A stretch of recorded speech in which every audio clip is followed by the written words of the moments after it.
Hey, GLP-1 plus sides community. Before we jump into the podcast, please take the time to leave us a 5-star review on whatever audio platform you're listening to the podcast on. Share your story and how the podcast has helped you. This will help us get referred up in the audio platform so that we can reach more people that need our help, our support, and guidance from our doctors. Help us get loud and change things.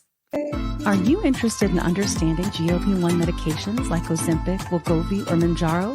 Then join us on the Plus Sides Cracking the Obesity Code, the groundbreaking podcast helping people change their lives one episode at a time. The Plus Sides podcast is a disruptor. We're breaking down barriers, smashing stereotypes, and sharing inspiring stories that'll leave you feeling informed and empowered. Join us every week to learn from doctors who are specialists around GLP-1 medications like Ozempic, wegovy, and Mounjaro. They'll provide you with science and facts to validate these incredible stories. But that's not all. We'll also bring you the voices of the GLP-1 Mounjaro TikTok community, real people who face the challenges of obesity-related diseases and disorders and discovered the incredible plus sides of GLP-1 medications. Our episodes are filled with heartwarming stories, laughter, and moments of triumph. You'll connect with our amazing community members who are reclaiming their health and experiencing their fullest lives. Are you ready to embark on a journey of discovery and empowerment? Tune in to the Plus Sides Cracking the Obesity Code, and together we'll change the narrative around obesity and end the stigma. Subscribe now on YouTube or your favorite podcast platform and join our incredible community. Let's celebrate the plus sides of life together, because every story deserves to be heard. Every life deserves to shine, and everyone deserves access to expert knowledge and medication. The Plus Sides Podcast. You're not alone. It's not your fault. Hey everyone, before we dive in, I really want to share something personal with you. About, I want to say like 8 to 10 months ago, after losing 100 pounds on GLP-1s and keeping it off for a long time, I started regaining out of nowhere, and I was terrified. But I also started having hot flashes and bouts of crying and snacky cravings and waking up at 3 a.m. unable to go back to sleep. It turns out I was in perimenopause. So I started hormone replacement therapy, which is also called HRT, through a telehealth called Winona that specializes in this. And it changed everything. And now I'm sleeping better. And my hot flashes are all but gone, thank God. And I feel like myself again. And it turns out that you can actually start perimenopause as early as 35. And well, I'm 46 and she's here. HRT has really come a long way, and there's just no need to suffer anymore. So if you're like this and you're in the same boat, you can check out buywinona.com and you can use the link in our link tree to save some money.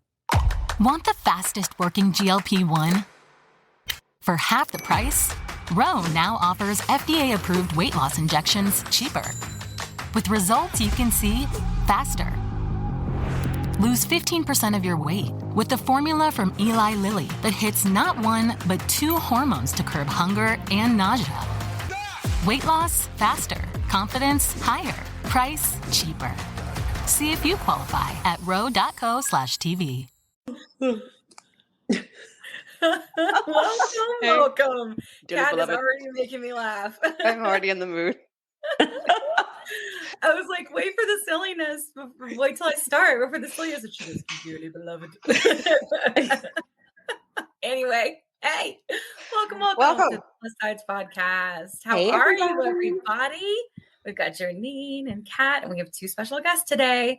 We're going to talk about something we talk about a lot, which is insulin resistance and PCOS.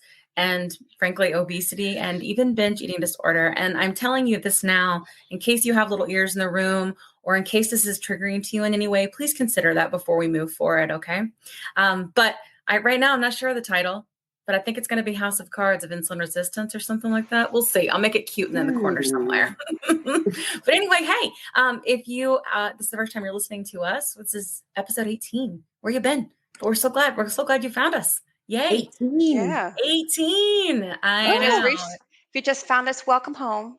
And I still feel like we haven't even talked about all the things yet. I feel like this conversation could continue forever. I guess we'll find out. It can. Sometimes they do. Yeah.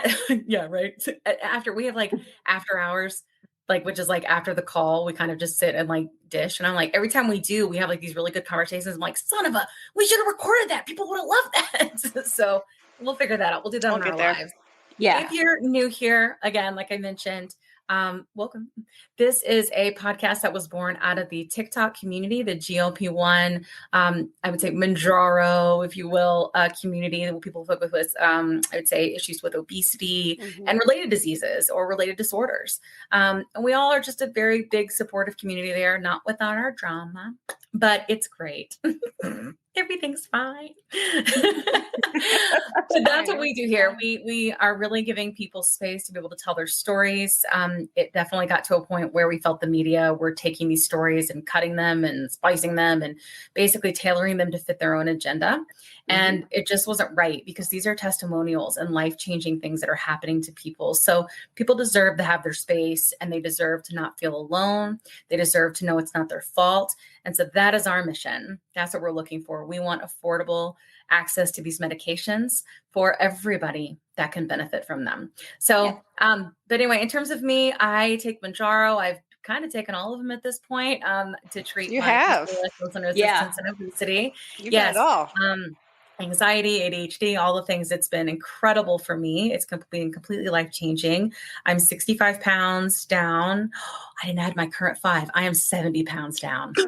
I am 70 pounds down. Woo, realization on the internet. Whew, that's cool. All right, back to the show. Anyway, so it's very cool. Very excited. I'm shooting for 65 more. I guess technically 60 now. Yay. Yeah. So anyway, that's how it's going. So Kat, tell us about you. Enough about me. I'm going to drink my Stanley. You tell me the things. All the things, dearly beloved. I don't know why that's my thing. I don't know why that's my thing today. I'm drinking. I don't know why. Hey, I'm Kat Carter 7 on TikTok. Right there. Right there. Not going into it right there. There you go. I am Kat. I'm a Libra. I like long walks on the beach. I like long pina coladas, and I have half a brain. Anyway, I have lost 63. I'm finally breaking the spell. 63 pounds on Mounjaro. I know that Kim and I had this conversation last week, and we can talk about it a little bit later, but I kind of like the way I look now, but I know I could lose more. So right now I'm in that middle space where I like being a little, soft. So a little soft. Oh my goodness. So, I'll leave this up to the community. Like, what do you think? Because I'm starting to I like looking at the stag, like, because that means that's like dues. Like, I put in work to have these wings. Battle scars. So I'm gonna leave this up to the community. What do you think? Okay. Vote. What do you think? What do you vote? What do you vote for? I would like to lose a little more, but really, I'm because I'll get over this really, really fast so we can get to the journey. The journey. I've struggled with obesity all my life, binge eating disorder. I feel like I definitely was in that insulin resistance, eating disorder, and environment sort of situation. I was raised, my mother was my first, I just hate saying this on publicly, but all the time. It's not like we all haven't felt it. All right, yeah. My mom was my first bully, and it was always about weight, and still is. So anyway, I digress. So anyway, so I've learned to really like and enjoy being kind of fluffy. I just got a little bit out of hand, and I started using Mounjaro, and it's helping with binge eating disorder. I've struggled with that forever. But that's me in a nutshell, because I am pretty much in a nutshell. I am a nutshell. Nutshell. Janine, what's your nutshell? Tell us your nutshell. That's what we should call them. Okay. Instead of intros. No. Look, following you two, I'm like, those intros were kind of epic, but hey, I am just a little chocolate girl from Washington, D.C. And I struggled with obesity late in life. So I was one of those that thought that, I'm getting older. It's just natural. Well, kind of not the way that it was happening. So I was diagnosed with type 2 diabetes, as well as I have an autoimmune disease. So I have something called Sjogren's syndrome. And I'm having a little episode today, but but it's not bad. That's one of the miracles of Mounjaro is now we're seeing now it's helping to treat the symptoms of my Sjogren's syndrome. Who knew? Yeah. But I started Mounjaro. Today is my 6-month anniversary. I did my first injection January 17th. And today is July the 17th. So this is when we're recording. So I'm so excited. I am currently down 38 pounds. That's incredible. Yay. I'm currently down 38 pounds. And I'm like the odd woman out because it's all been done on low dosages. Yeah. So I am one of them out. Yeah, that's great. But I'm one of those slow losers. Type 2 diabetics lose a little slower, and that's okay. But I am 38 pounds down. My A1C is now at 5.6. So awesome. I'm scheduled. Thank you. I'm scheduled to get labs done. I'm still in the pre-diabetic range. So my A1C is kind of holding on for dear life because it doesn't want to go anywhere. It doesn't want to get lower, but that's okay though. But overall health, I feel the best that I felt in years. And please don't think that because you're getting older that you naturally have to gain weight. It doesn't have to be that way, as many times we have metabolic disorders that we don't even know about.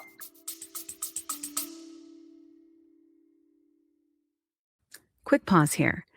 I've had moments on my GLP-1 journey where insurance changes or rising costs force me to look for a new provider. And honestly, that process can feel very overwhelming. But that's why the Plus Sides podcast is partnered with GLP Winner to give our subscribers a resource to help them make that decision easier. GLP Winner is a comparison platform that lets you explore telehealth providers in all 50 states, whether you're looking for brand name medications or compounded options. You can see pricing up front, read reviews, and get a clear picture of which provider might align best with your needs. Check it out today at glpwinner.com/plus-sides. That's glpwinner.com/plus-sides. Don't forget the Z. Let me tell you a quick story.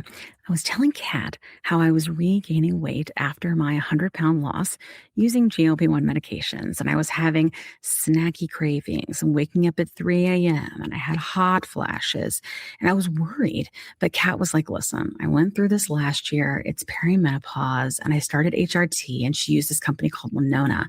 So I started going there to see if this was something that was going with me. Turns out it was, because I'm 46. And it's been amazing. It's taken a while to find the right dose, but once I did, it's just been huge. I've been sleeping. I feel more myself again. And the hot flashes are gone, which is really bad. So I will tell you, it's just been so big for me. And so I wanted to partner with them on the podcast because obviously many of our listeners are going through this same age range and definitely are having these issues. And there's just no need for you to suffer. So if you go to the link that's in our link tree, you can click on that and save money. If you go there and you meet all the criteria, and this might be something for you to try. So I just want to make sure you have this great resource because it's just been such a big difference for me and Kat. Again, you can go to the link in our link tree and get what you need.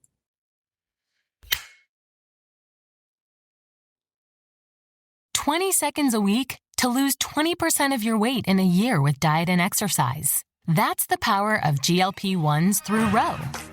Ro helps find the medication that's right for you, based on cost, availability, and your weight loss goals. Losing weight with GLP-1s is possible through Ro. Yeah, so true.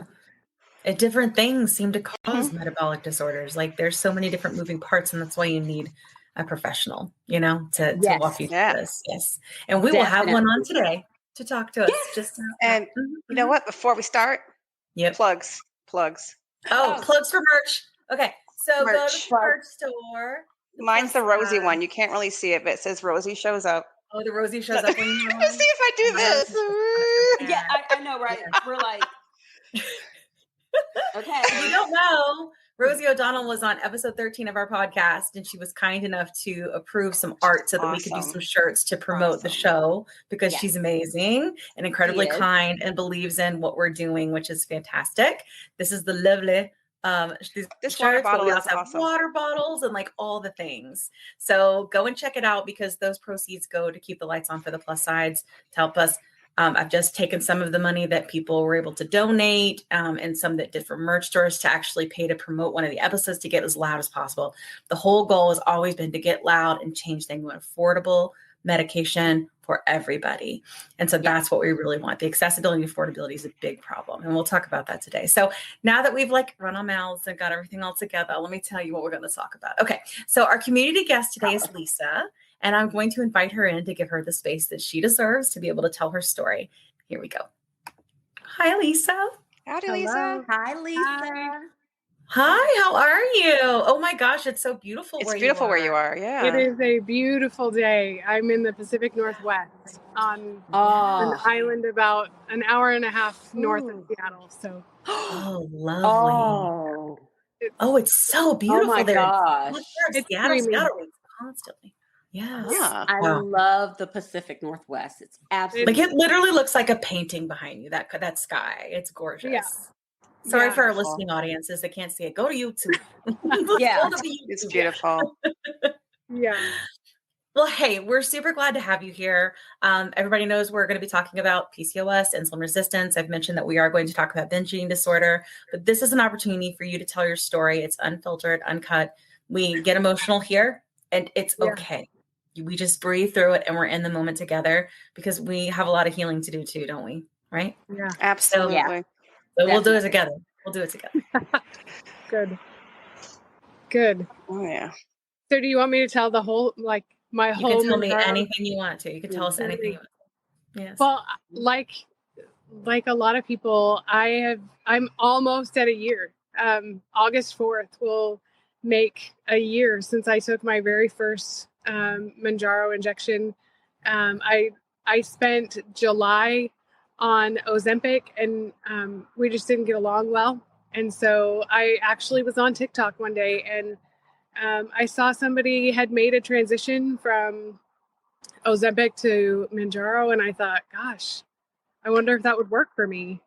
And I was in a pretty dark place. I had really given up on my health and my future, and I was in a state of just constant inflammation, constant binge eating. I remember the first day that I took my injection, I actually had sores on the roof of my mouth because I had eaten so many Skittles watching a movie like 2 nights before that.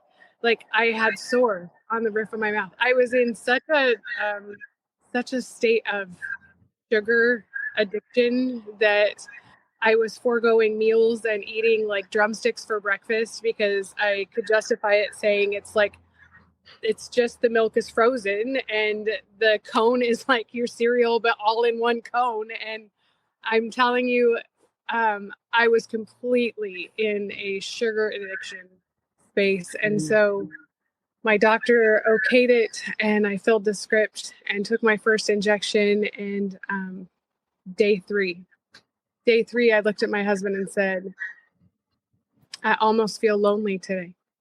And he said, what?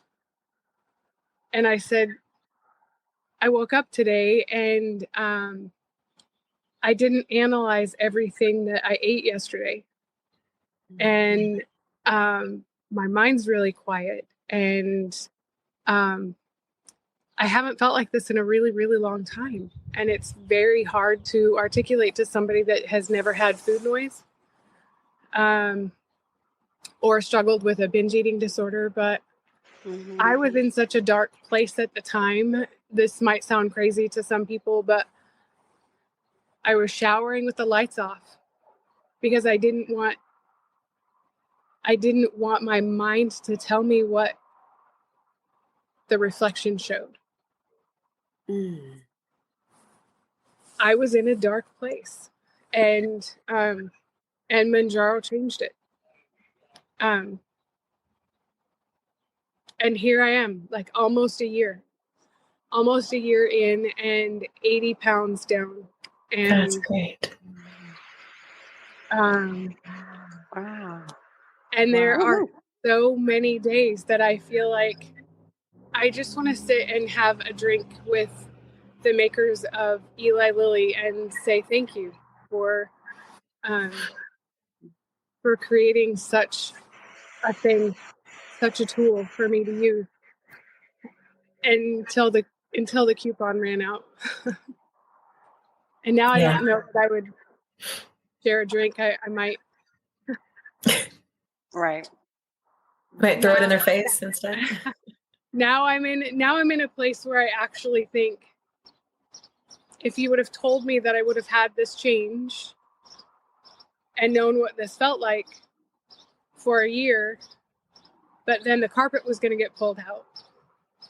Yeah. And I actually had to know what the roller coaster felt like and then get back on it, even though I don't want to.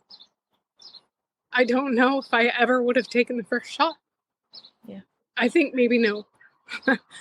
because when you get on a roller coaster that's that scary, that you feel like your life can't handle it, you don't stand back in line for it, right? Like, you know better. And I hate that. because I feel so much better without carrying 80 pounds around and without carrying a binge eating disorder every moment of every day. Yeah. I think we can all relate to a good bit of that, especially Kat and I, because we also struggle with BED as well. Yeah. So you're not alone. I'll tell you that. No. I mean, I think the coupon ending, like, because the timing of this episode, there's no way we can not talk about it. And one of the reasons that we started this too, as I mentioned, was because it's not okay. It's not okay that there are medications like this available. And like, that's what, right, Rosie even said on her episode, like, it's inhumane to keep these medications from people when this solves, or at least treats, so many different issues and diseases and disorders.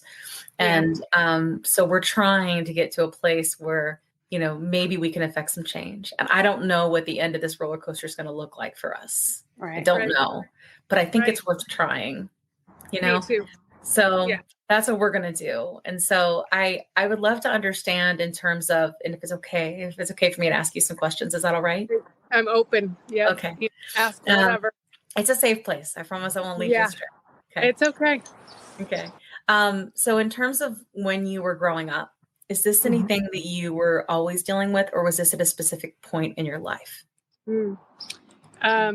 My binge eating disorder started when I was just 6 years old.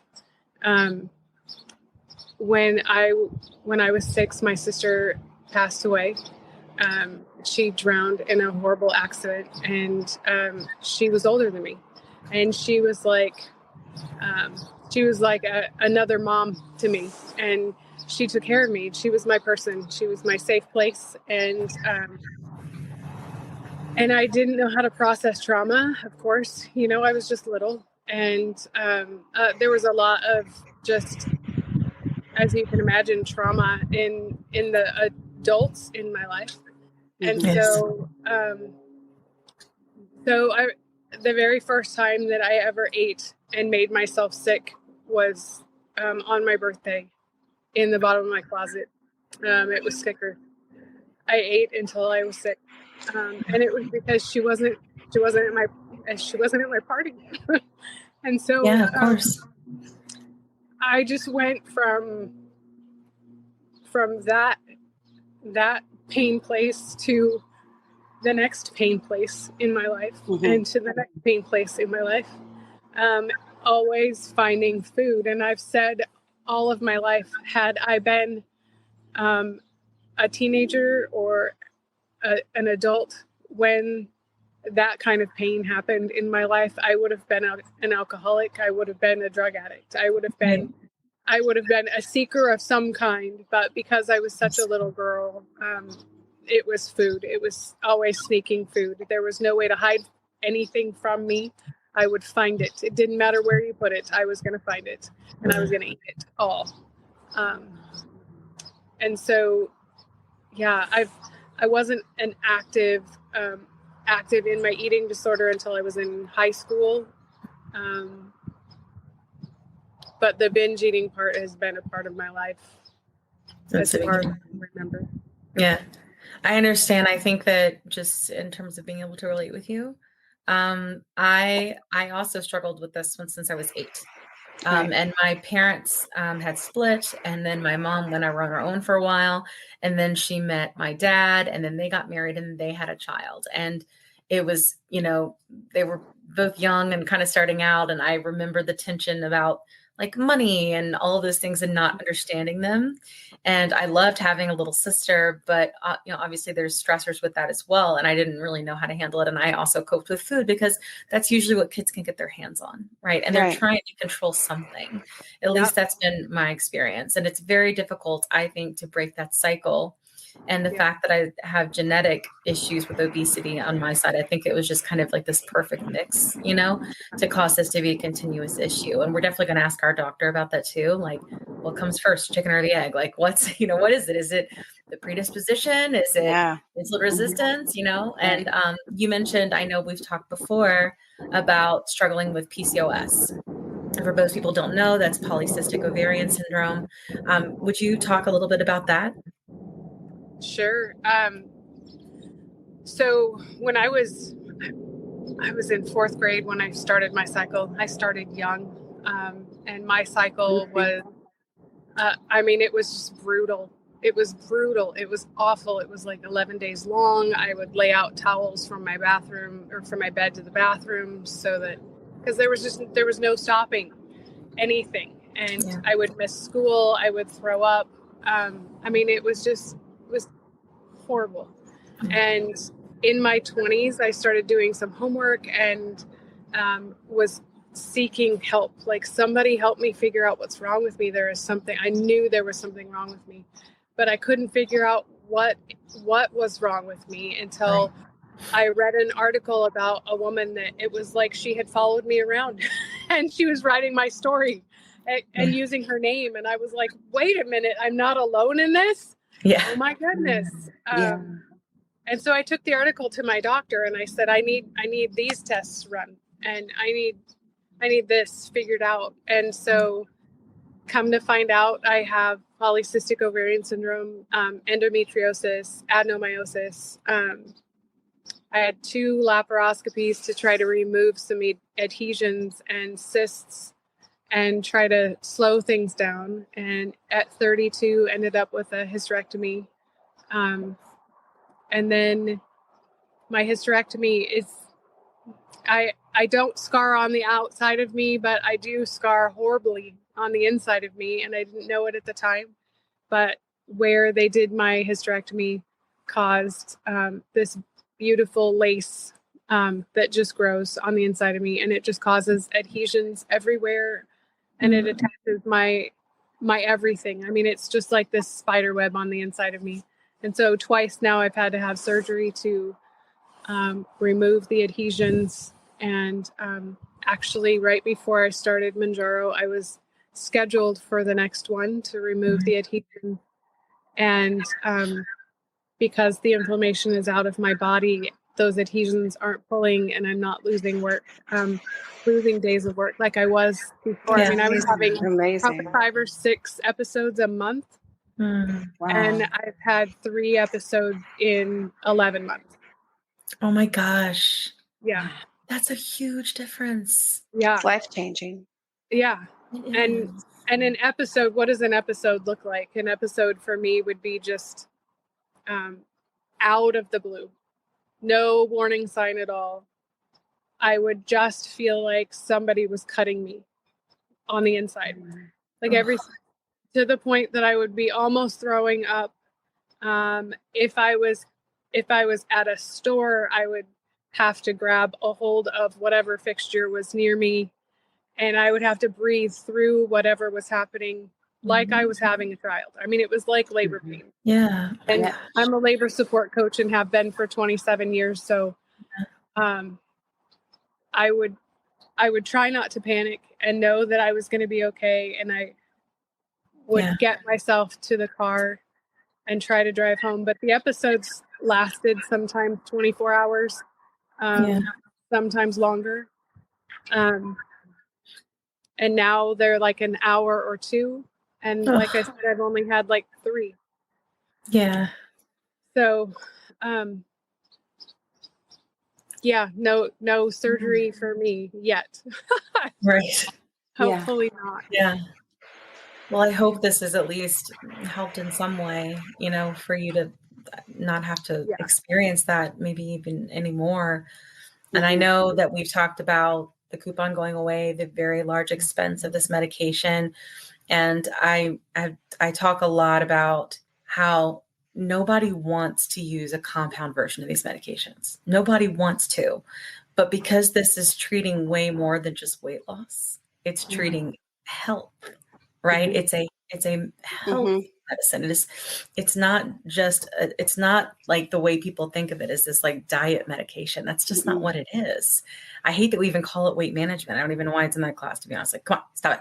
Get with it, people, And I know it's like really difficult to think about being without it. And I think you're a perfect example of somebody whose life has been changed from a health perspective in a completely different way than just weight, and going without that can make you feel like you have to make a decision, which may not be the safest.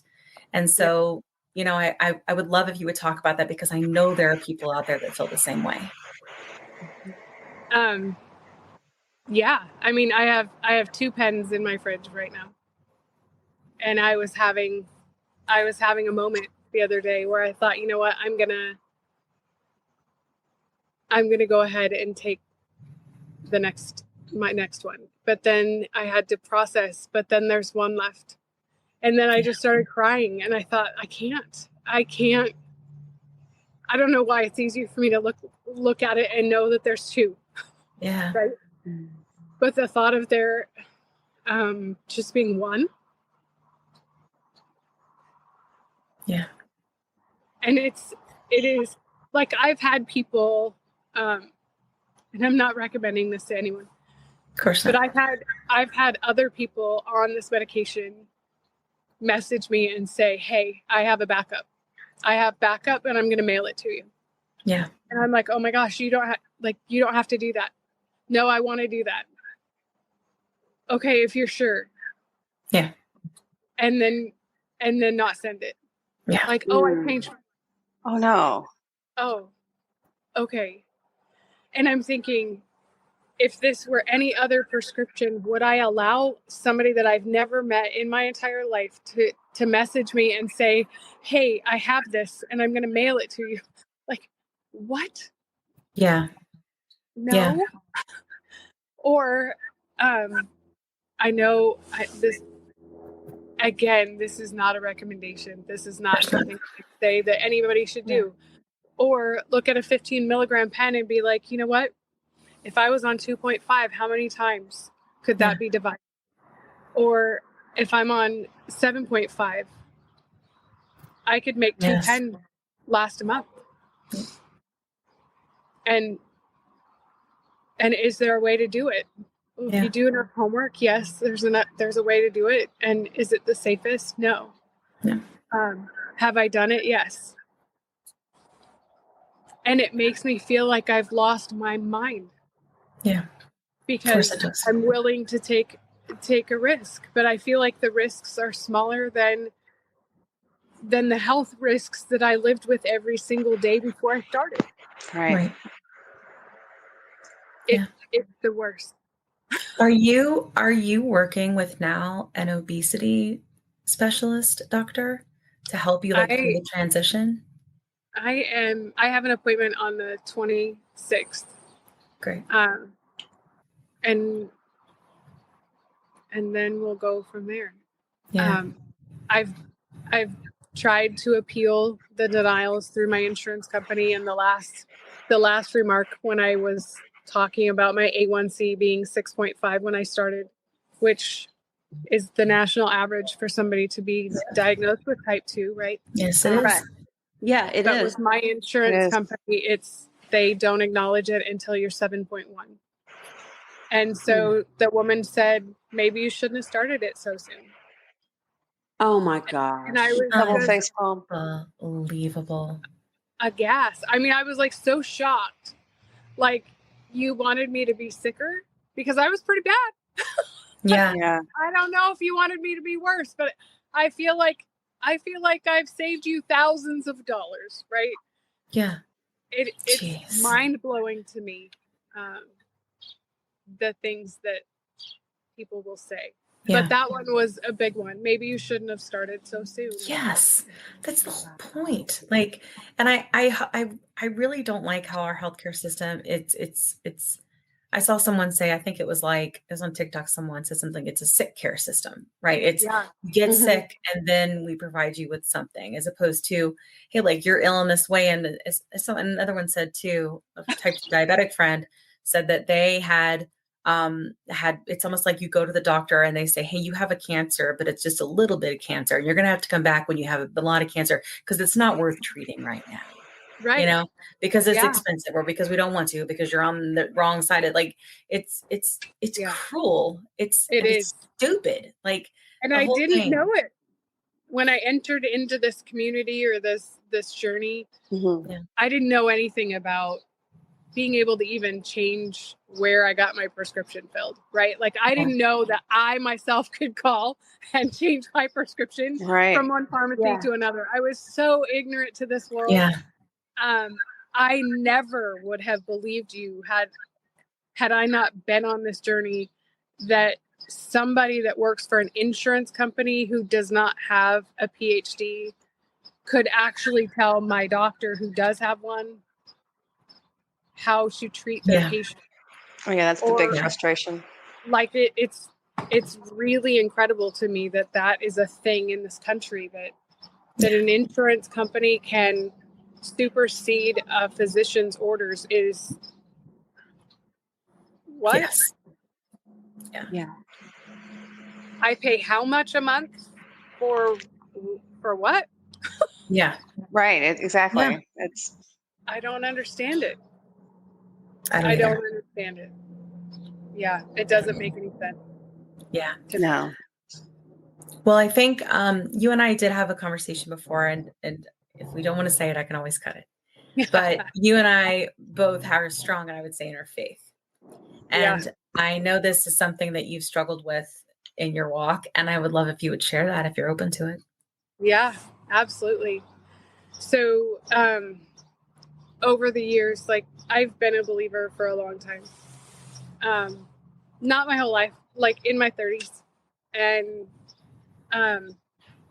I can't say that I look at this situation now and feel like there was any malice towards me at all. I think that it's just ignorance in the community and ignorance in Christianity when it comes to how to pray for somebody and how to talk to somebody who's struggling with an eating disorder. But I, through my healing journey, can look back at, oh my gosh, for years and years of my faith, I have had people pray for me that the chains would be broken. They're referring to the binge eating chains of bondage or whatever that were holding me back or that affected my life. And I've had people insinuate that maybe my faith just wasn't strong enough. Yeah. And there were times that I felt like, oh my gosh, like, do I just not trust him enough in my life? Like, I've trusted God in my life so many times, like to Africa and back 6 times, right? To go adopt my children. Like, I can see the fingerprints of God over and over and over in my life, but I could not see them in this until now. Right. Until now. Yeah. And honestly, it's made me a little mad. It's made me just a little bit mad at the thought of my broken thinking, and not just mine, but other believers, other people that have prayed for me, and me wondering at every women's retreat and every prayer, whatever, like, but why not me? Why not me? Why am I a woman who can go to the front and have people lay hands on me and pray for me? Why was this prayer not answered for me? Like, does he not love me enough? Of course. In this place. Why would God just let me stay this broken? Like, yeah. Like, to the point I was not showing up for my family. I was not going to the 4th of July parade because I didn't want my picture taken with my family. Like, why? These are praying people that know him more than me, which is all just a big fat lie. Yeah, I'm feeling a little better about it now, and not so spiteful, but in this journey with Mounjaro, learning that it was just a chemical imbalance in my brain,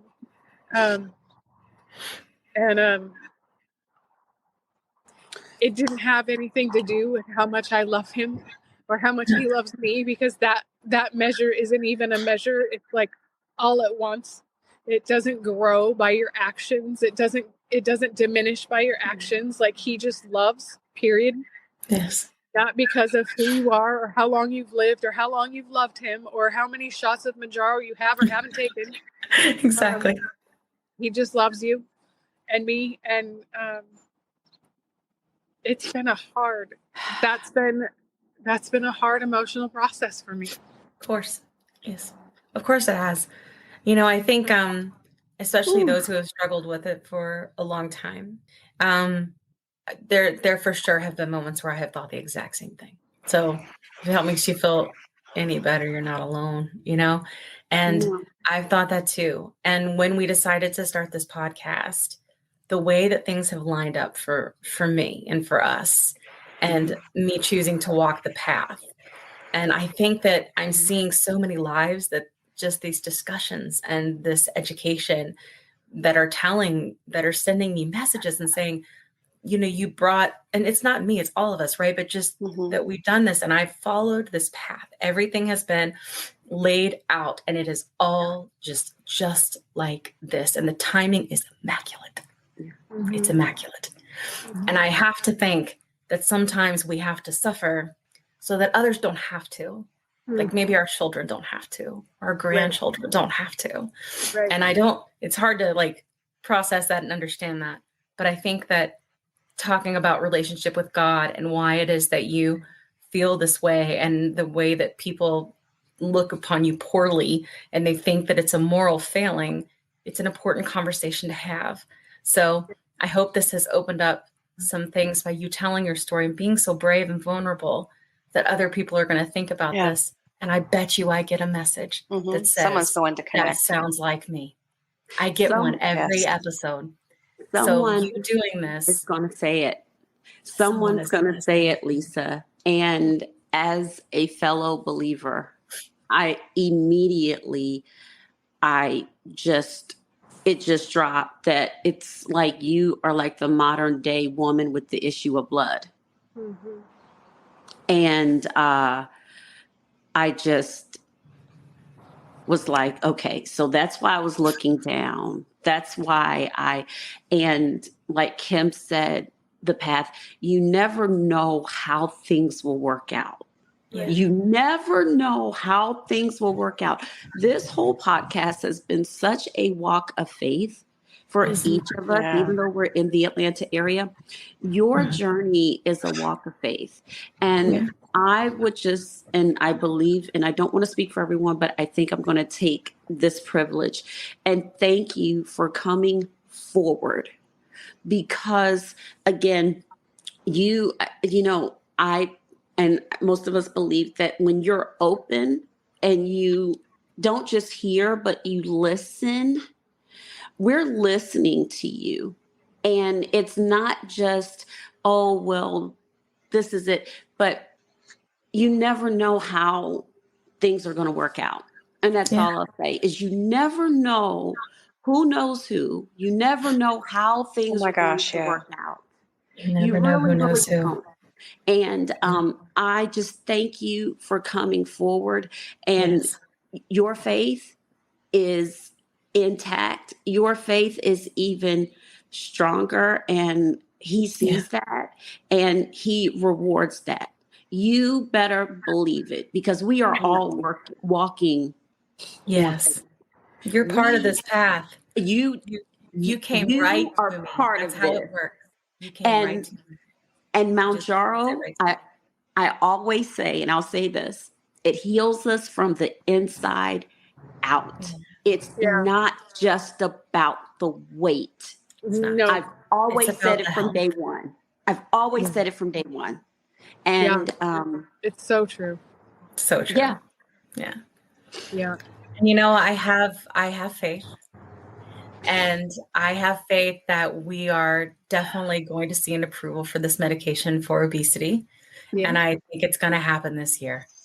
And there may be a little hiatus of a few months where we may have to endure, right? Or we may have to consider a different option, or we may need different tools or educations to help us through a bridge. But there are peaks and valleys in every journey, and I think that if we stick with our community and we talk about it, and we have hard conversations, then I think that we can all get through it together. So I'm so pleased that you were able to come today. And I definitely echoed Janine's gratitude for that. I do as well. Yes. Yes. Thank you so much. And much. if you would like to stay with us, I am now going to invite on a doctor that is going to validate everything you just said with facts, data, and science, which is excellent because then nobody can deny that story. Because science. Because science. Science. Without further ado. Hello, Dr. Alexandra. How are you? Hello. So happy to be here. Thank you. We're so happy to have you. We're so happy to have you. Exactly. Now, we follow you on TikTok, so we know you. But there are people in our audience who may not, especially considering it grows considerably every week, day, hour. We're at hours now. I'm surprised, the biggest surprise of my adult life, becoming big on TikTok. Who knew? So just like a little brief bio. I'm Dr. Alexandra Sowa. My handle on TikTok and Instagram is at Alexandra Sowa MD. I am an obesity medicine doctor. My primary training is in internal medicine. I'm a mom of 3 boys and happily married. And I love this field. And it brings me so much joy to hear people talking about weight loss medications openly. I mean, really, it's like the thing that fills me up. You're talking about joy and messages and the divine. For years, for 10 years, I was practicing in this field, and I had to be very quiet about what I was doing. I tried to be vocal, but there was such an influx of lifestyle. I won't even call it medicine because I believe in lifestyle medicine, but just like lifestyle on Instagram, like do the shake, lift weights, it'll solve it for everyone. And I'm saying, no, obesity is a disease. We've known this for a very long time. Obesity is a disease and it causes diseases. Why are we trying to fill this up with fluff? And so now to have people so willing to talk, and yes, we're frustrated, but just that people even know that there are resources here. My little field is still incredibly tiny. We only have about 7,000 doctors out of 1 million in the United States who are board certified in the field of obesity medicine. When I trained not that long ago, 15 years ago, we didn't get a single lecture on what to do about weight. And that's actually how I came to this field, because I would be in my internal medicine clinics treating end-stage type 2 diabetes, heart disease, have people maxed out on high blood pressure meds. And they would say, well, counsel them on weight loss. And you'd be like, well, how? I come from a family who all of the women struggled with weight. And so we talked about weight loss nonstop. I luckily grew up with a healthy relationship with food, but it was like, what's the newest Weight Watcher point technique? Like that, This is literally what we did every weekend.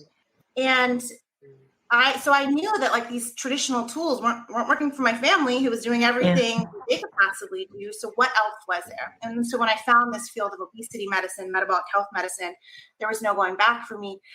But it's taken a few years for people to catch up. And it's so amazing to now have people willing to talk about their journey. When I first started, patients wouldn't even tell anybody. And it's their right to not tell anybody. But now people are like, look what I've been on. It's a celebration. Yeah, it's true. Yeah. I was shy about it at first too. Kim took Kim. Which way are you looking at it right now? Depending on whatever. Anyway, right. But Kim took me out of my shell on that. I was afraid to tell anybody what I was doing. Oh, I'm just, no, it's so true. It's so true. Yeah. You're coming out of the dark. It's amazing to share the journey. So I'm so happy to be here, and I'd love to share my experience and tell you a little bit about the tools that I've been creating to help people out there. Yeah, we'd love to hear that, especially considering the timing, as I mentioned earlier. If it's okay, I have a couple questions for you, and so do the ladies. So I would love for you to describe what it means in terms of metabolic disorder or metabolic science. Can you explain a little bit about what that entails, and what that, not just like how to treat it, right? Which we know there are nice treatments for it, but like, what is it and why do these treatments work? How do they work? Janine, you were saying this at the beginning, that it's not just type 2 diabetes. There's like a root to insulin resistance and metabolic syndrome that predates it. And I don't think that most people know that. So people think that fat is the main thing that we're treating. And actually, it is so much bigger than that. Fat is an annoyance, but it's both the secondary endpoint to metabolic dysfunction, and then it creates more about metabolic dysfunction. Mm-hmm. So in treating it, Lisa was talking about how her adhesions were decreased, how some of her emotional trauma from childhood was decreased.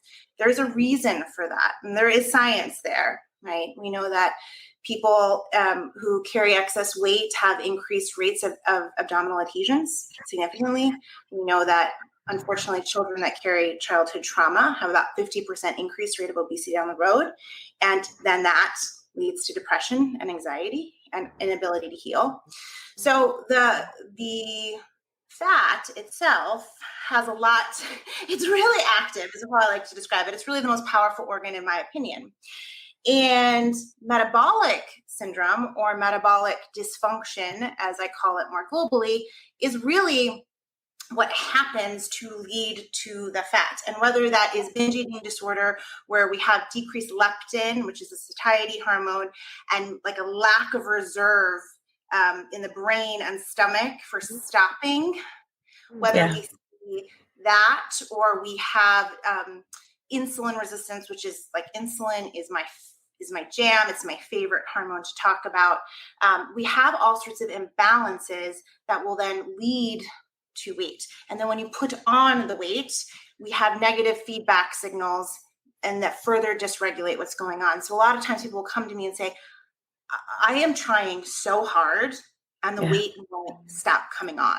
And I know you won't believe me, they'll say. And I'm like, of course I believe you. This is all I do. Of course. Like, you don't need to preface that. But what happens is that as insulin resistance grows, as metabolic syndrome dysfunction grows, it's really impossible for the body to become efficient at burning whatever you're bringing in. And it just goes into a fat storage mode. So metabolic dysfunction globally, I include as insulin resistance, even early insulin resistance. And then the true definition of metabolic syndrome has to do with elevated blood sugar, low HDL, which is the good cholesterol, high triglycerides, which traditional doctors are looking at, and I'm not sure why, because high triglycerides are a sign of your body just not understanding how to take in carbohydrates, truly. They just don't know what to do with it at all. And if you see that, it's a roadmap to tell you what to do next.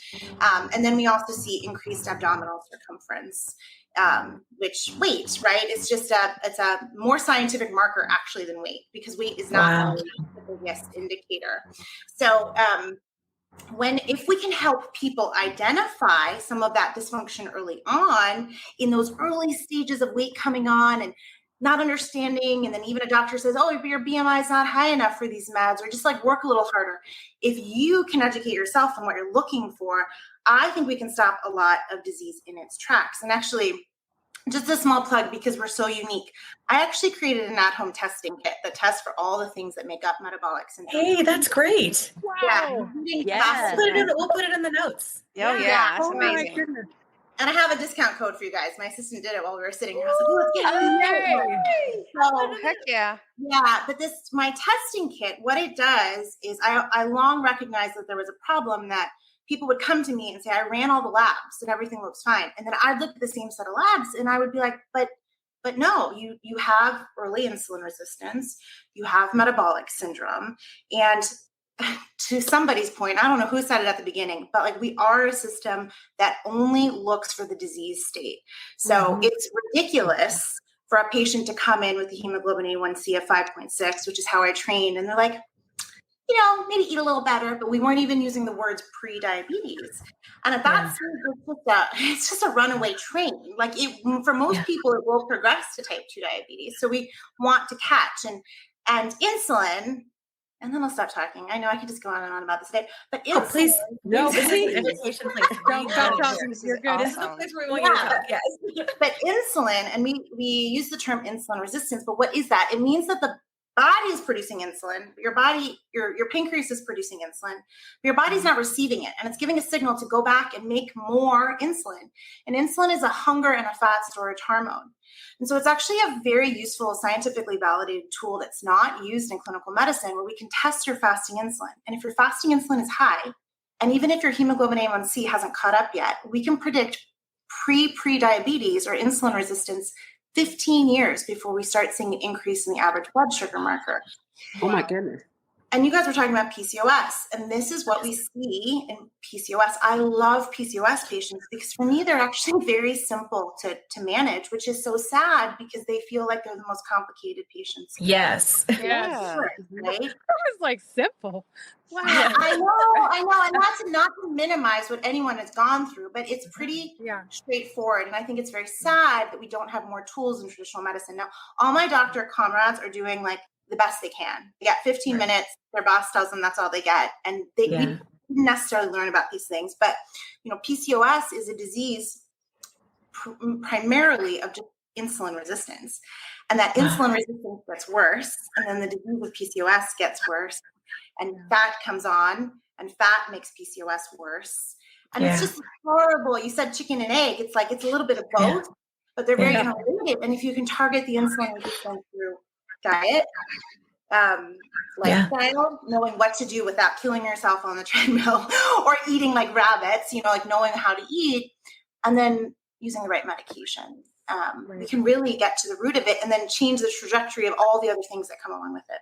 So that's fascinating. I love all that. No cuts allowed. Yes. No. But everything that you're saying, it's to validate all of it, all of your shared experiences and what you're living. It's just, I just think that there's been a lot of gaslighting in this field, and a lot of doctors aren't in the know, and it is tough. Yeah. I think when you talk to someone about, like when you talk to a doctor, and anytime they have to say you just need to diet and exercise, you cannot come to somebody that has a very complicated issue and say just anything. Like it's not just as easy as that, Right. Yeah. And I think for lung cancer on your own, like we would never say that. No, we don't. This is the one thing that we say it with, right? And it's just like you said. I mean, and I didn't know either. Like I'm pretty sure my PCOS started in college when they put me on a medicine that made me gain 100 pounds. And I'm also pretty sure the reason that I was misdiagnosed and that they put me on this medicine after I've been through a traumatic experience. And when there we go again, right? Young, trauma, all the things. Yeah. And I already had issues with obesity genetically. I already had BED, and it was just like literally compounded on top of each other, And then the PCOS just made everything worse. And I'm very blessed that I was able to have one child, but I had several miscarriages before that. And anytime I would go to my doctor and say, well, like, I want to have another baby. It's been 10 and a half years. There's no baby here, and I would say like, well, I want to have another baby. And he wouldn't do blood work. He wouldn't do anything. And because he was a doctor, I just was like, okay. And he's like, you ovulate. And I was like, how do you know I ovulate? Because I've had one child. Like, that doesn't make sense. You don't know. Yeah. But I didn't push because I thought he's a doctor, he's a specialist, he knows, and he's, and so it's no big thing. But it continued to get awful. And then when I got on these medications, the improvement, specifically with Mounjaro, has been vast. I mean, unbelievable. And I say, lots of people go around and say, oh, this is a miracle drug. And Rosie says it, it's a miracle drug and all these different things. And it's because the experience is miraculous. You never thought it possible. And it blows your mind, at the things that it can change and help treat. But it would be great if people could never get there. But now we are here. Oh, we lost Lisa. She'll come back. Hopefully. Yeah. But we are here, and there's not anything that we can do about it now other than try to treat it and move forward, And I think there's something that we've kind of experienced, and Lisa talks about it too, in her story and on her TikToks around this sort of I would say anomaly, if you will, of what we call food noise. And a lot of us have experienced what it was like to have it and then what it was like to not have it. And so for me, for example, it's kind of different for everybody, but it's not just for me, it wasn't just the thought of constantly feeling like I needed to eat. It was almost like if I was a car and all I had was just drive, just eat, consume. And then when I got to a certain level of this medication, I was able to gear shift in my mind, do I want to eat that? No, I really don't. Or do I really want that? No, I'm just thinking about the memory of that and the dopamine hit of that and not actually what I want. And then my palate changed and all these different things started to change and open up. And so it's very amazing to realize what you can do when it's not so noisy in there, Right. But what is that? What we feel this and we all know it's true, right? Mm-hmm. But what is the clinical behind that? What's causing that? So these medications, whether we're on Wegovy or Mounjaro, have GLP1 in them, and Mounjaro has two hormones, GIP, and we have these receptors all over our body. They're everywhere from our gut to our pancreas to our heart to our brain, and they have just proven to be very effective at down-regulating the up-regulating nature of addictive behaviors. So we've seen this not only with food, but also alcohol. This has been, I have a few patients who are in recovery who this has been such a helpful medication for them. We're treating them primarily for excess weight, but it's the best gift to them that they have this, bonus that they don't want alcohol either. And really, that's what it is. It's a chemical process in the brain. And like you said, so much of food is a dopamine hit. And we have other tools. And one of the things I want to say is, and I know you guys primarily talk about the amazingness of these new wave of medications. And it's true. They're pretty amazing. But not everybody needs these meds. And I think that is a misconception. Yes. Now. I think that's perfect. Let's please talk about that. Yeah. Yes. So it's just, we don't all need to start here, really. And there are a lot of people who will respond to other medications that do work on parts of the brain that decrease reward reception. So Contrave is a medication that is made generic and is very, very affordable. And for many people, it can be a super useful tool, especially for maintenance. It is not as dramatic because we don't experience the stomach emptying, but it gives that pause. Exactly pause. You can pause and think. And you've learned tools, hopefully along the way with GLP-1s, where you can okay, this is my framework. This is how I plan. I'm very big on lifestyle and behavior change in my practice when anyone goes on medication, because a medication can take you super far, but it can only take you so far. And you do have to learn how to, your brain is the biggest. I have a 10-week course, and the second half is all on how you manage your brain. Yeah, that's cool. And food. Yeah. But really, it's your brain, because that's the biggest thing that starts to work against you. And I know there's a lot of panic right now among people where the coupons run out, and it's the brain spirals first. And it doesn't even allow us to see some other options. And so in working with an obesity med doc, there are lots of other tools. I was in practice for almost 10 years before we had a weekly injectable, before we had wegovy, before we had Mounjaro. And now there's going to be a role of a lot of new meds that are even more effective than what we have out on the market, hopefully.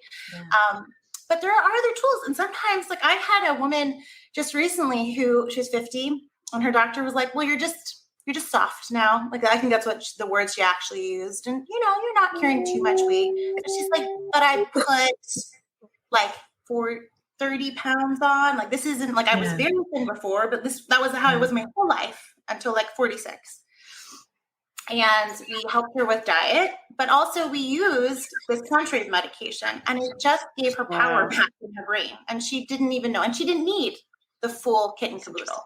And if you need the full kit and caboodle, that does not mean that it doesn't mean anything. It just means that you do. But there are other super useful tools out there that are a lot more affordable. And we should preach that too, because it's not like an all or nothing game. And Lisa had said that she was working with, and I think she had an appointment upcoming with an obesity medicine doctor. Yes. I think that's really important, because I think a lot of doctors are outside of their comfort zone writing these meds, and they have no idea. They're like, okay, I'll write them for you. You're bringing me the information. I'm learning about it just like you're learning about it. And that's okay, because doctors can't know everything under the sun. No.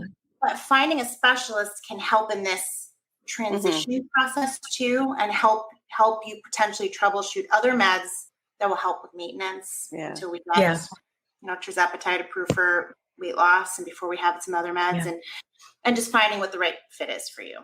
I have a question about that, though, because you mentioned contrave, and all my friends here, we all know contrave turned my insides out like a pretzel. Like what Leah was talking about were those pain episodes at a grocery store. It made that time of the month just like I would vomit. The pain was just extreme. So I stopped taking the contrave.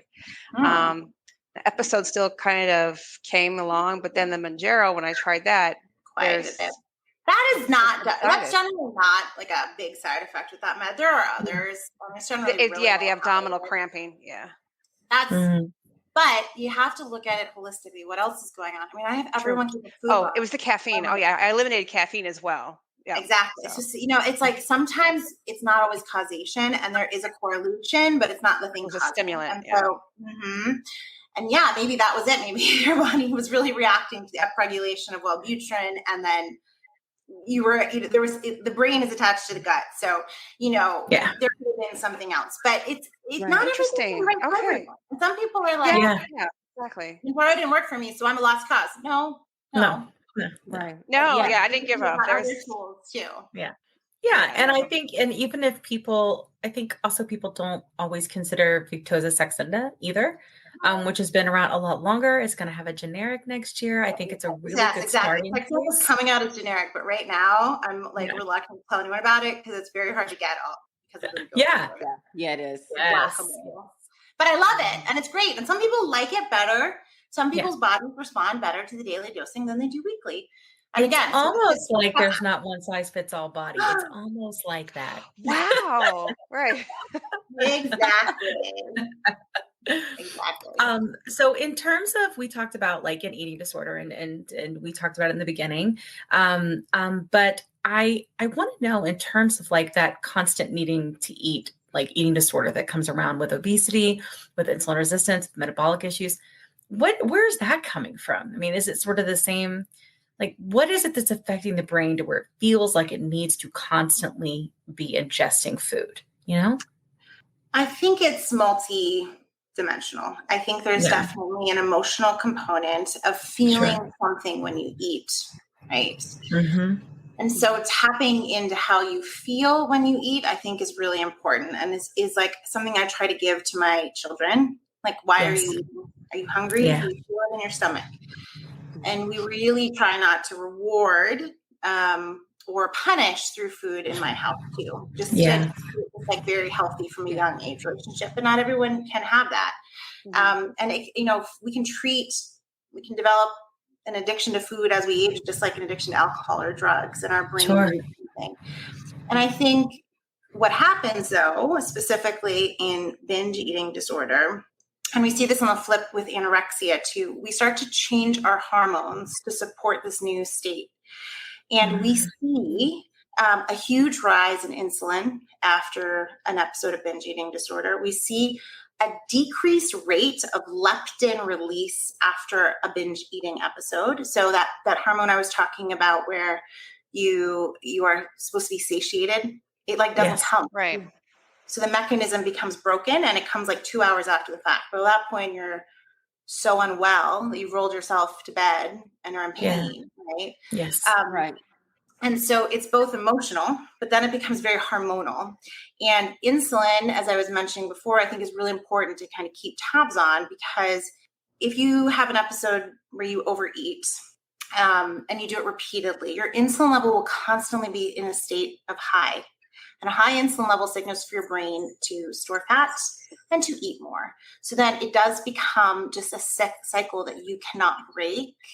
And I think some of our treatments, some of your community might not be happy with me when I say this, but I think some of our treatment for binge eating disorder has been misguided. I think a lot of it has been around what you need to do with food. And I think what would really love to see these medications approved for binge eating disorder is that once I'm able to put someone on these meds, when they have a healthy relationship with their weight, yes, they're able to actually say, oh, I know what it is to eat protein in the morning. I can do that now, right? Yes. They were always willing. Yeah. Yes. I just couldn't. I really, really couldn't. You know, but now I can. I do all the things now. All the things. All the things that we said. Protein, coffee. Yes. And it's just too much to do. And I do think that we have to be careful, because in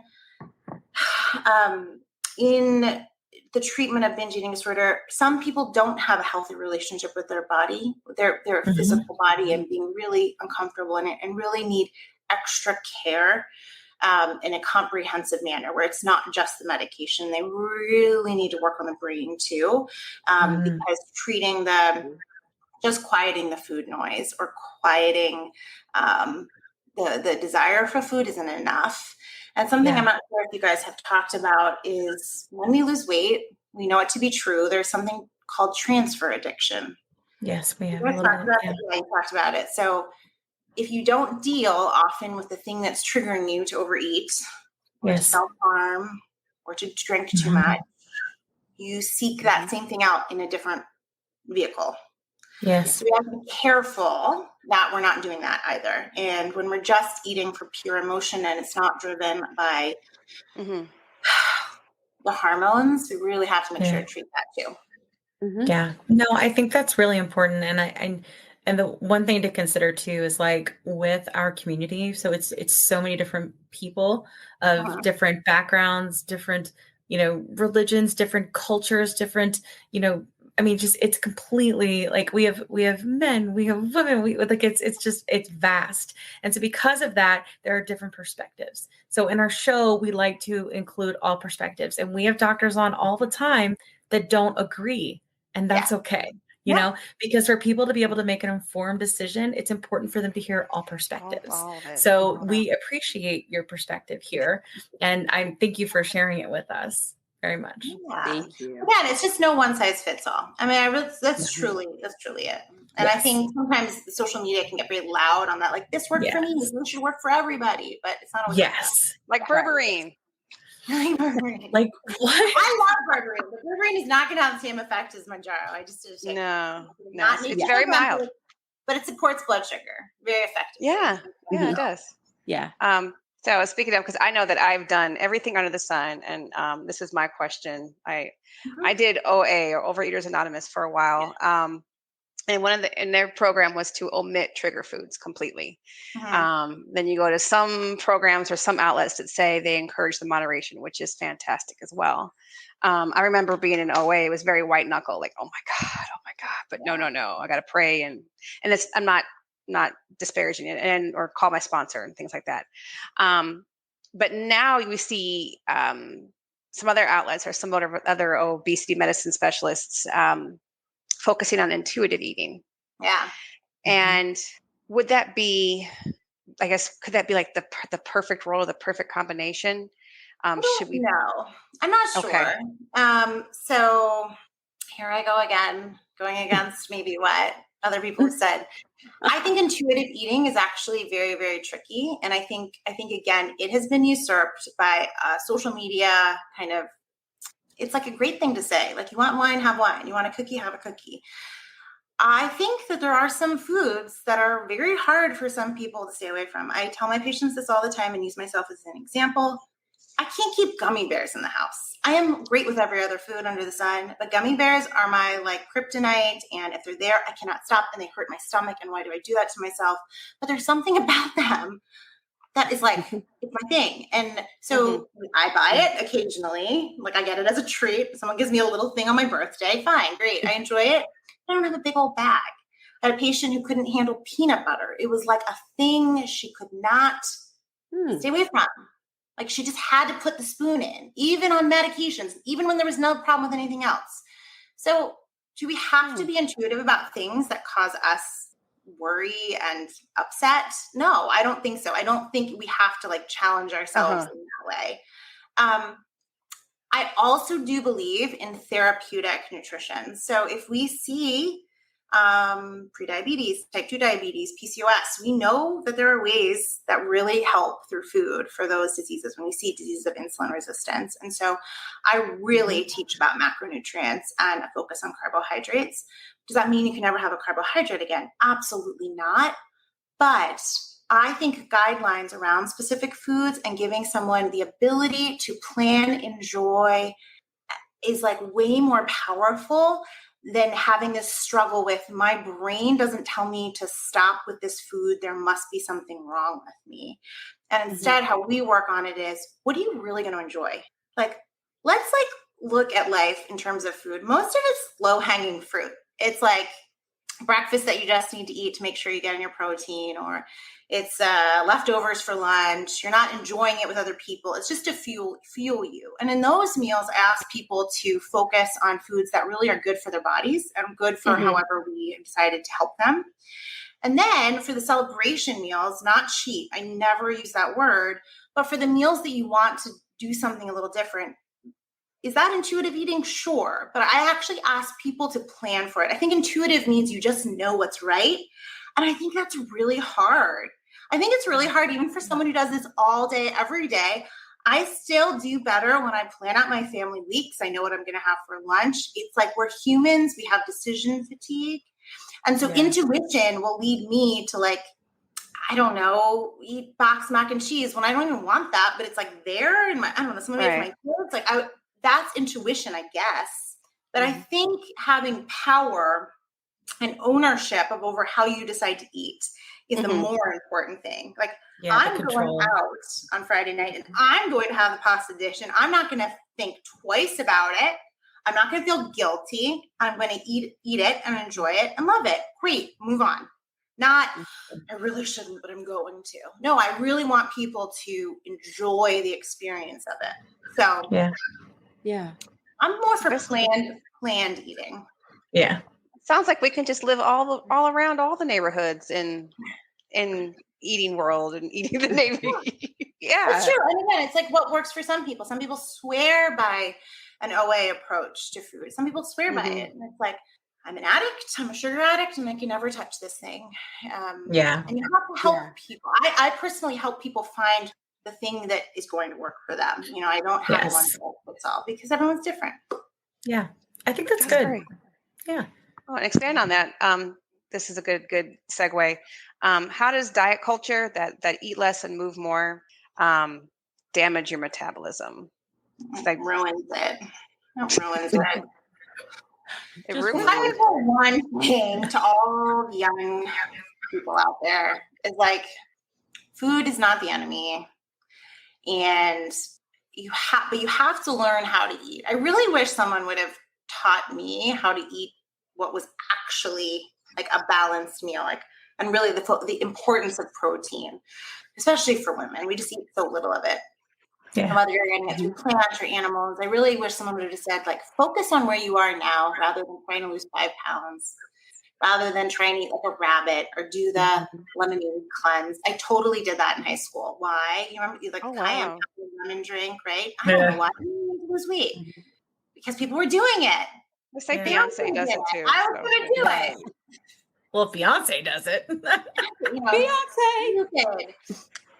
What it does, and we know this through science, if you look at the Biggest Loser studies, which I think are the best example of this, significant calorie restriction with a lot of exercise, physical activity might lead to weight loss. But what does it do? It tanks your basal metabolic rate, and it puts you at a disadvantage. And unless you are keeping up with that intense level of what it is you did to get there, you are going to regain. And when you regain, you're going to get back up to your starting weight, and your basal metabolic rate is going to be lower. And then your weight's going to come back on. But some people will say, well, don't lose weight at all. No, it's just doing it in the extreme, constant yo-yo is harmful. And we have to do it appropriately. And actually, these medications, especially in the way that we titrate them, help people do it appropriately, where we're losing between 0.5 and 1% of our total body weight a week, and really not going above that. And so some people get really frustrated. They're like, but I thought I was going to lose 20 pounds in a week. Like, like what? I would never help you do that. That's not going to help you, person who only has 20 pounds to lose. We need to do it in a much slower way. We need to focus on the macronutrients. We need to focus on our proteins. We do need to focus on some sort of exercise, but strength training is best, not extreme cardio that stresses the body out, where we build up our muscles and we keep up our basal metabolic rate. At the end of the weight loss journey, you are going to have to eat a little less than you did at the beginning, but hopefully we can shift it so that the calories aren't reduced, but it's just we're eating differently. And that's my goal for everyone. So I really think that, like, if you fail on your own and you win and then you fail and you lose weight and then you regain, and it's like, this is really time to step in and talk to a doctor, talk to a professional, talk to someone who can help you stay there. Maintenance is the biggest focus of my practice. I want people to stay there when they get there. I like that. Yeah. It's so hard on your brain. Maintenance is the toughest thing. Yeah. Yeah. Totally. And we're definitely going to do a maintenance episode. It's planned. Yes. Yes.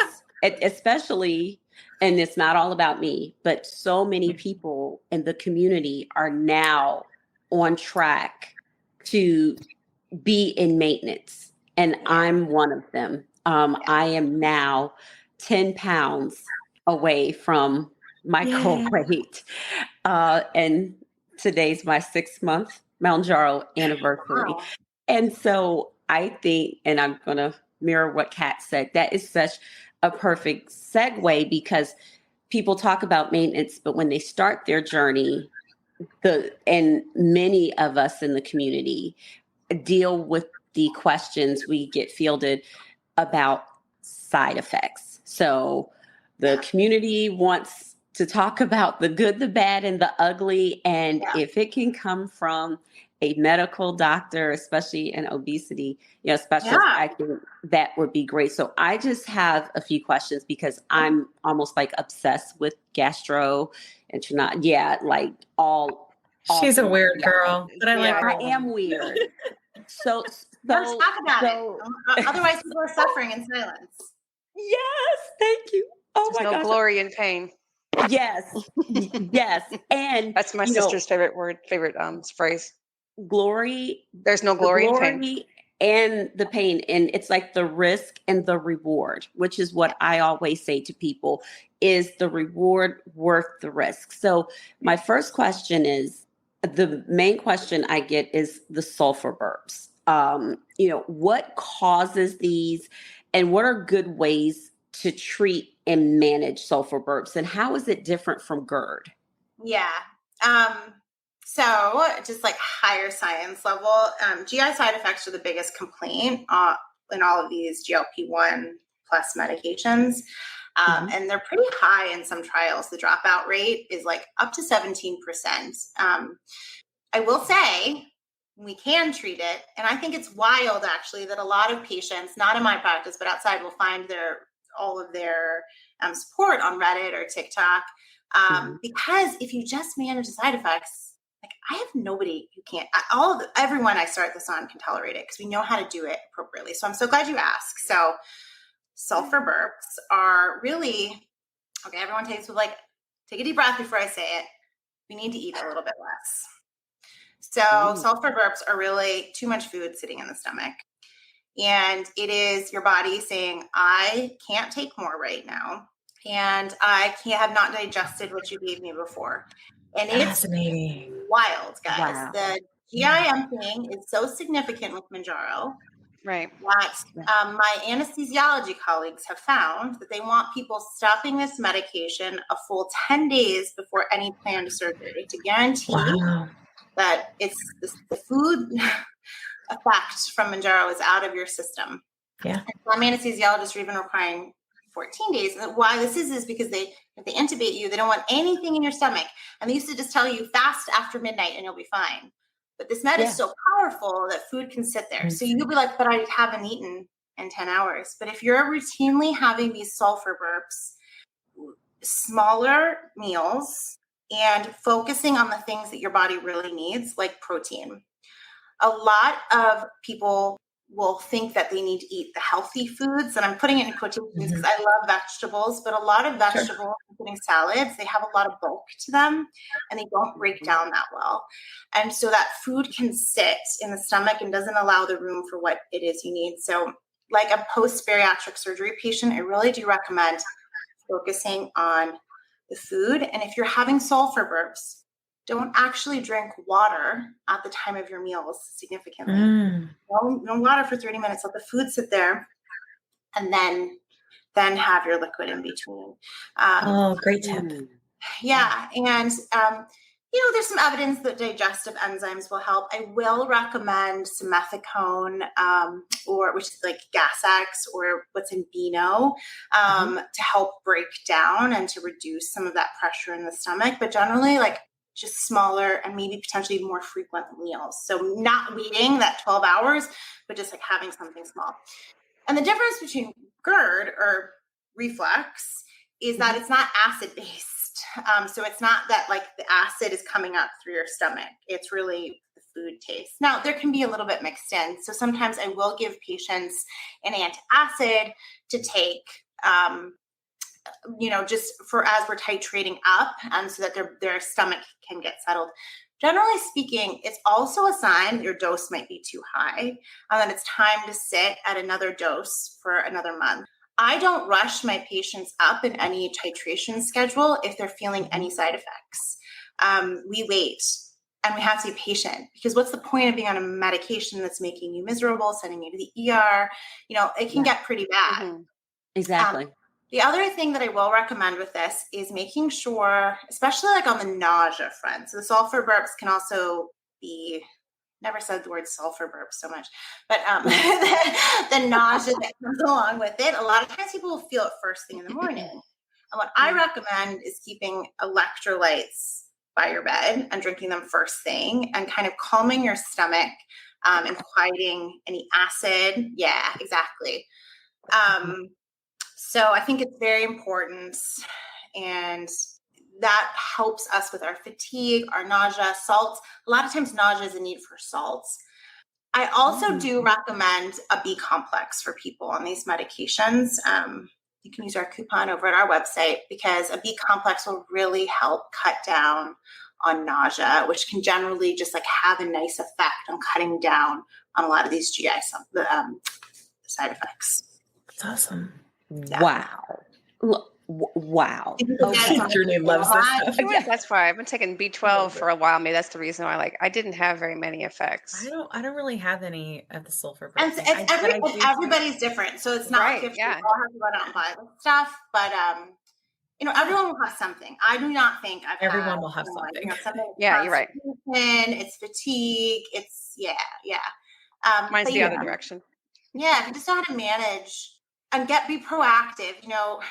Our medical system is sick focused, but people are generally sick focused too. It's a little hard to get on top of things before you have the issue. But when it comes to the GI tract, it's generally prevention goes a long way. The slightly smaller meals, the tips that I just talked about. Great tips. Yeah. General fiber every day.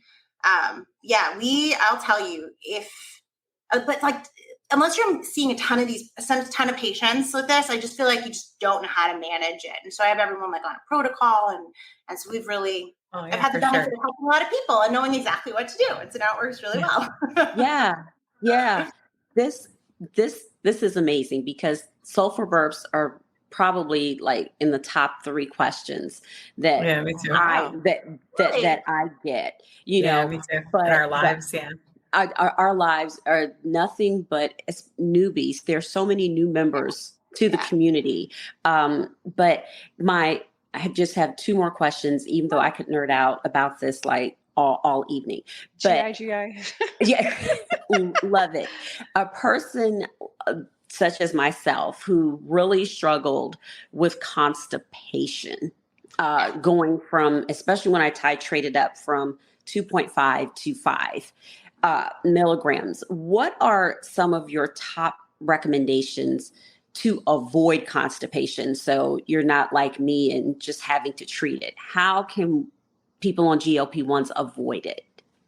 So number one tip, my company is releasing a multi-fiber supplement soon. So everyone should check that out, and I will let you guys know when it's available. I've been creating a blend for my patients for years, and we're going to release it more globally because that's it. It is getting on top of constipation through the right fiber blend. So a lot of supplements out there are a little harsh on people's GI tract, especially if you've suffered with constipation for a while. And so taking a combination of things that are like lower fermenters rather than just psyllium husk in your stomach actually have a big effect. And also getting the right dose. So if you go to the store and you get like Metamucil, they'll just tell you to take like 2 tablespoons and then drink some water with it. It's too much, and it's too much on these meds. Like they weren't made for people on GLP-1s and GIPs. We need to like start super slow. So even if you're using something over the counter and you're like, that bloated me, it made me feel unwell, it didn't help me. You want to take like a quarter of what it recommends, and then all the water in the world. Like not just you need to like take all the water with the fiber supplement so that it actually moves through your GI tract. What equals all the water? What equals like all the water? Like 80 ounces? I mean, so they say like 8 ounces, and I will generally say about 24 when you're taking your fiber supplement, which is not so much. Okay. Like, I just want to make sure that it's not just like standing in your stomach and sitting in your gut and making you feel unwell. And all my GI colleagues, like they'll say the same thing. It's like people who don't tolerate these are picking the wrong fiber supplement / not enough water. And that's really the best thing, because your gut does not get used to this sort of fiber, meaning like it's not harmful, it's helpful, but you have to take it every day or every other day or find your rhythm for it. And then beyond, so that's like number one prevention is like finding the right fiber supplement and really sticking to routine. And then sometimes we have to be a little bit more aggressive. So magnesiums can be very helpful and safe for the gut. So we'll have milk of magnesia, old school style. I like it. It's I always say that. Yes, I really like it. And you drink it and it's pretty like tasteless, but you remember to do it for bed, and then like it will help your gut move. It pulls water into your gut and moves things along. Magnesium citrate too, you can take in tablet form, not quite as effective, but will help. And then we have like, we can like go up the ladder. Oh my God, you weren't joking. You are the queen of she GI. is. Queen of GI. Yeah. So I sure am. We kind of go more natural. And then there are bigger medications or supplements. So you can do something like a stool softener or a Miralax, but not every time. You don't want people, but as you need them. They are as needed tools. And then I will tell you, there are actually a few people that I manage who do so well on these medications, but constipation was a very big issue for them before we went on these drugs. And even with all the preventative things in the world, they actually need a prescription strength medication that's traditionally used for IBS, but that we then help them with and get approved through insurance. It's generally we have to do a prior authorization, but we can generally get it. And so it's a little bit of a bummer for them because they have to take one more med, but they feel great. And then we start to clean off of that down the road. So no, I don't want to hear about anyone getting like so constipated they have to go to the ER, too high of a dose, not doing enough preventative stuff. But it happens, and it kind of gives these drugs a bad rap. But it's generally so well tolerated, and I don't even like to call them side effects. They're like secondary things we have to deal with. I like that. Secondary things we have to deal with. Yeah, that doesn't fit like Yeah.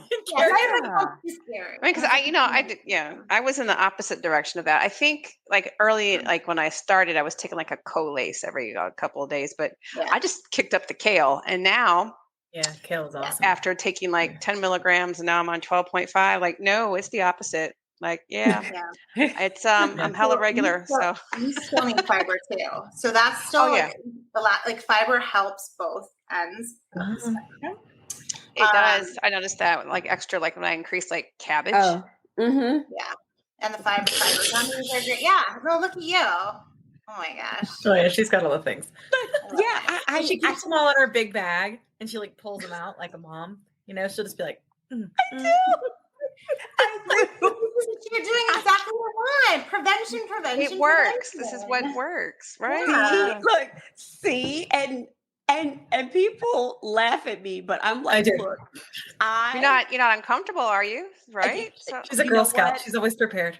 No more, because it takes just one bout of an experience with constipation, and you don't want that anymore. And I had it really, really bad.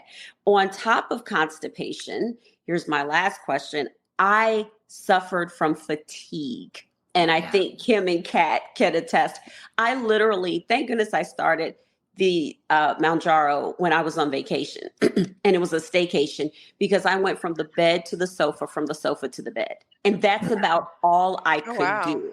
Yeah, wow. It was pretty bad, but I stuck it out. So for people like me, or maybe that don't have such as extreme cases of fatigue, can you explain why on GLP-1 meds people suffer with, fatigue, lack of energy, and insomnia? Because the golden hours between 1 and 3, I used to be like this, and I'm just like, okay, I can't go to sleep. I don't know what it is.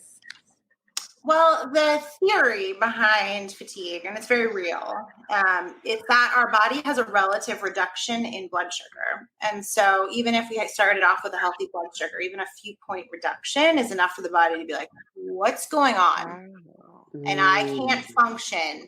And I don't know if you noticed, but generally speaking, the fatigue goes away by the end of the first month, and then it hits you again when you go up on the dose. And so what I really advise is that this is normal, and this is a journey that we're on. And once we get you to your maintenance dose, this will go away. Electrolytes are very much your friend in the fatigue setting. I also find that salt becomes very unbalanced. So everyone knows we should be focusing on our water, but food, and specifically carbohydrates and processed foods, and the foods that actually are really quieted with these medications, they contain a lot of salt and sodium. And what we need is actually what we call solute salt, or like food to bring water into the right places of our body. So even if you're chugging the water, if you don't have salt along with it, you will not get it into the right parts of your body. Yes. And you'll get super tired and really run down. And then the third thing that happens is we are in a weight loss state. We have to give the body some credit for recognizing that something's happening, and I'm not sure if I should be conserving my energy to put up a fight. And that's really what it is. And I do wonder if in describing your insomnia, that was also something like your fight or flight mode was a little triggered, and should I be on alert in the middle of the night? What's going on? Yeah. Oh, that's fascinating. Oh my goodness. Oh, that makes so much sense. It makes so much sense. Yeah. It makes complete sense now. Yeah. And so just talking through this with people, it will get better, so if anyone's on it and hearing it, but we're animals. We can't stress our bodies out too much, but with weight loss, what I've found is that really over time, we start to get adapted into a new state. And so all these things come back. There's nobody in my practice who still has fatigue on these meds after a couple months. Nobody. So you got to power through. I've never had the fatigue. Look, but I do have the insomnia sometimes, and I'm just out of nowhere, It's so bizarre. I don't have it anymore, but I started doing a B12 injection, and that really helped me. I didn't even, know, but when you talked about B12, the B12 injection and test for electrolyte. B12 in my kit because I think it's that important because nobody tests for it because it's so low and like so many people, it really affects metabolism when it's I take it in vitamin form. Is that like? I mean, generally speaking, for most people, sublingual or a pill tablet is fine, but then an injection is, a bigger boost. Yeah. Look.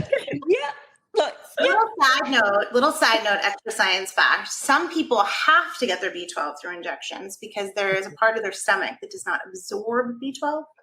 And this is actually a true deficiency. So if I find low B12, and you can start to get all sorts of weird findings with super low B12, and we try to supplement with pills and they still have the symptoms or it's not coming up, and then I have to send them to gastroenterology and we check to see if they have something called pernicious anemia.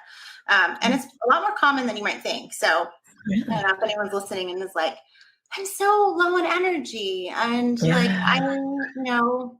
doctor to check it. It really is it's a very cheap to test or affordable to test. I just love all this knowledge. I'm so excited. I'm nerding out.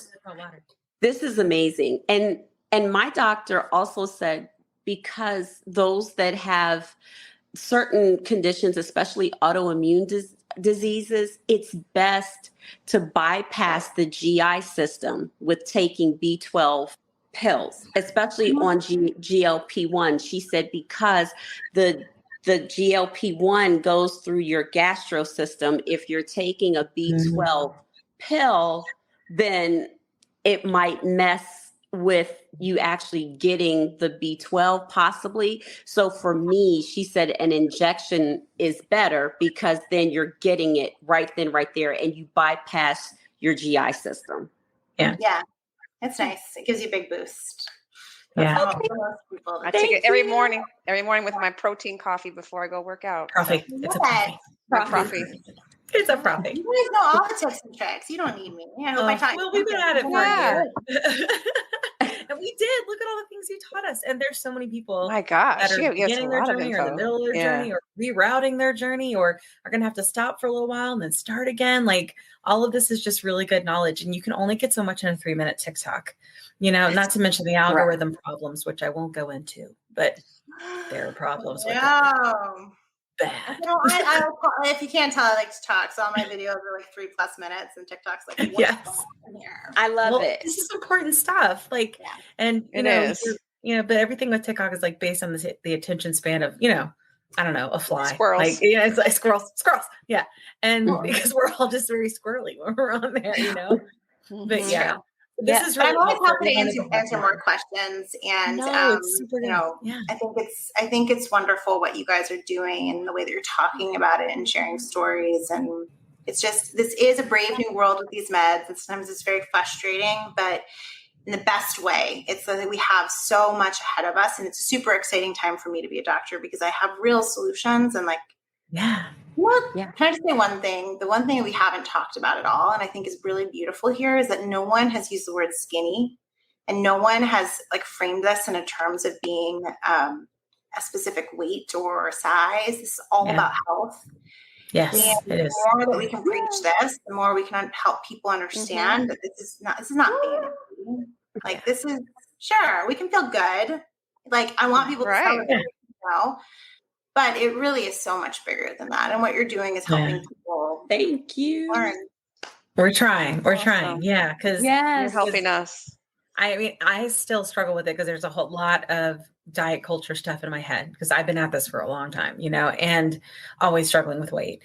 And I think it's interesting because sometimes I will even see someone and it looks like to me, from my perception, that they shouldn't lose any more weight.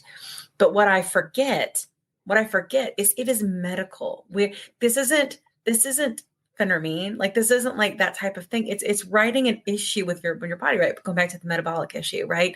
Or with PCOS and insulin resistance. It's writing that so that your body can get right and your health is good, and then things will follow, right? The weight loss will follow. And I, who have a podcast about this, will say, "Oh God, they're losing too much weight. Oh, why? I don't know their business. Like we have to stop thinking about it in that way, and I don't know how other than to just talk about it, because when we don't talk about it, I think that sort of makes it kind of evokes shame. And I don't think we should feel that way anymore. It's been it's been internalized with us. No shame allowed. No shame allowed. We have to get it out.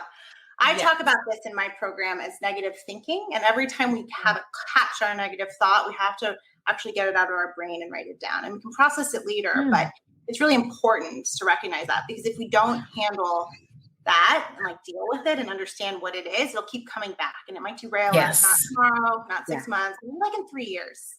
Yeah. Like, haven't dealt with it. Totally. Yes.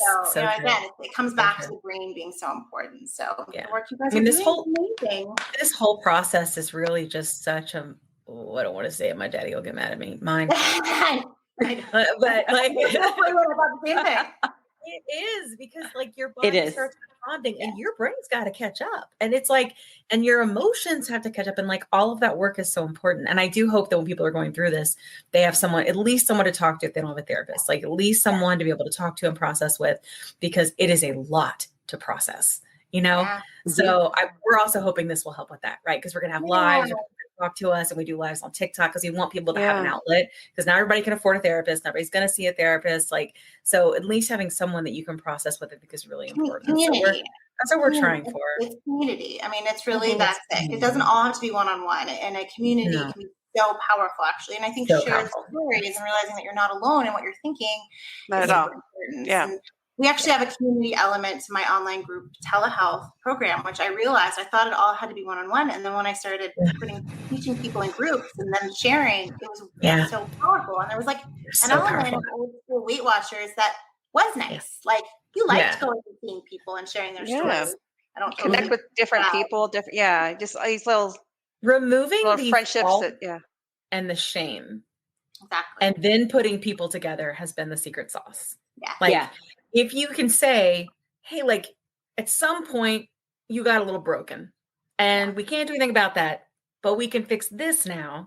And now going forward, we're going to handle it like this, and we're all going to help each other. That piece, that's amazing. But like community Weight Watcher style, where you kind of, because of the way you were, like we're kind of blaming others and looking down on others. There's so much bad about it. This concept of like the community of it. And like hearing someone else's journey, because it's otherwise you just feel like you're totally alone in this thinking. And that's what I think is so amazing about what happened with the Mounjaro community and TikTok. It's like for years people come to me and be like, I must be the only one dealing with this, because my neighbor my sister isn't, but I am. No. 40% of America right dealing with it. So you're not alone. Awesome. Well, it has been so great having you here. I know we've taken so much of your time up, but we've just covered so many things.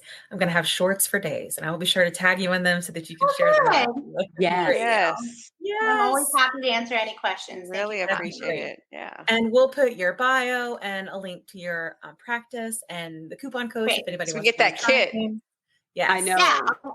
That kid. I hear my baby crying, so I have to go feed him dinner. Okay, that's cool. Okay. Perfect timing. So I will update that, and I'll give it all to you, and then everyone can get it next week. Awesome. Yay. Thank you so much. We really appreciate it. Thank you. We appreciate it. All right. Bye. Oh, that was so good. What a good episode. They're always good. They're always good. My nose is running, of course. That was amazing. I know. Every episode. What a jam. Amazing. I know. Wow. My dog is being such bitch. She's like, come here. I got to show you. Look at this. She's like all up in my business. Oh my goodness. Pup. Is she the one who opened the door? Yes. She's the one that opened the door, and she came in and she's like, and I'm like, dog, I am in the middle of a serious discussion. Look at that face, look at the way she's looking at you. She's like, whatever, lady. I need my loves. I love it. Oh, well, she's cute. All right, enough of the cameo. We already have a mascot. Oh, and she kissed you. Yeah, she's a weird one. She's real cute, though, right? She is beyond gorgeous. She got to you and said, Like, look at me. Look at me. I know, right? Anyway, enough of that. I won't cut it out because it's too cute. But that was such a good episode. I feel like we have a lot of really good information and other resources. We're always looking for resources for our community. And especially when they come from people who are specialists in obesity, I think it's really important, or endocrinologists or bariatric doctors, like people that actually understand these metabolic disorders. So hopefully they'll be able to check it out. And of course, like, we're not just so you guys all know, like, we will have sponsors, but this isn't like an affiliate situation. If there's a coupon available and you can use it and you're interested, go forth and be. It's cool. Yeah.